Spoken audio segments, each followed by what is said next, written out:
आता पश्चिम बंगाल या ठिकाणी एका रेसिडेंट युवतीवर त्यावर रेप करून तिचा जो मर्डर झालेला आहे, जे हॉस्पिटलमध्ये काम करत असताना ही घटना घडलेली आहे. आणि महिला डॉक्टरांना सुरक्षा पुरवण्यामध्ये आपली शासन व्यवस्था कशा पद्धतीने कमी पडते हे सर्व जगासमोर उघड झालेलं आहे.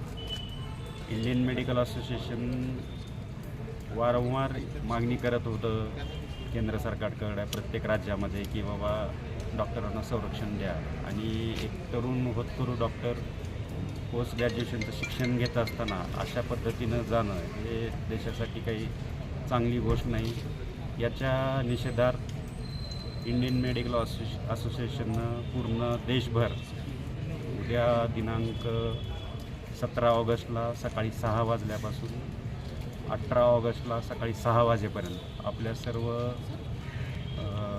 OPD सेवा, नॉन इमर्जन्सी सेवा सर्व बंद करण्याचा निर्णय घेतलेला आहे. आणि हा निर्णय सर्व देशव्यापी लागू होत आहे. आणि त्या निर्णयाशी आम्ही धाराशिवकरचे सर्व डॉक्टर्स सहमत असल्याने आम्हीही त्या संपात सहभागी होत आहोत.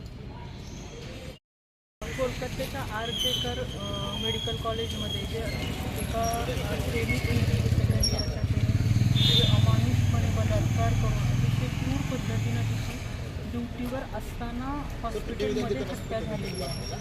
तर ती अतिशय संतापजनक असा प्रकार आहे. आणि याचा आम्ही वुमन डॉक्टर्स विंग म्हणून अतिशय तीव्र शब्दात निषेध व्यक्त करत आहोत. आणि त्यानिमित्त इंडियन मेडिकल असोसिएशनने नॅशनल लेवलवर जो ज्या सकाळी 6 वाजल्यापासून ते परवा दिवशी सकाळी 6 वाजेपर्यंत संप पुकारलेला आहे. त्याच्यामध्ये आम्ही IMA धाराशिव बरोबर woman doctors wing IMA Dharashiv सहभागी आहे आणि त्यांना पाठिंबा देत आहोत. आणि आमच्या प्रमुख मागण्या अशा आहेत की सर्व हॉस्पिटल्स हे सेफ झोन म्हणून डिक्लेअर व्हावेत. प्रत्येक हॉस्पिटलला सिक्युरिटी गार्डची व्यवस्था असावी, जेणेकरून जे नाईट ड्युट्या वगैरे करतात मुली, इवन मुलंसुद्धा, तर त्यांना सुरक्षित वाटावं, संरक्षण मिळावं.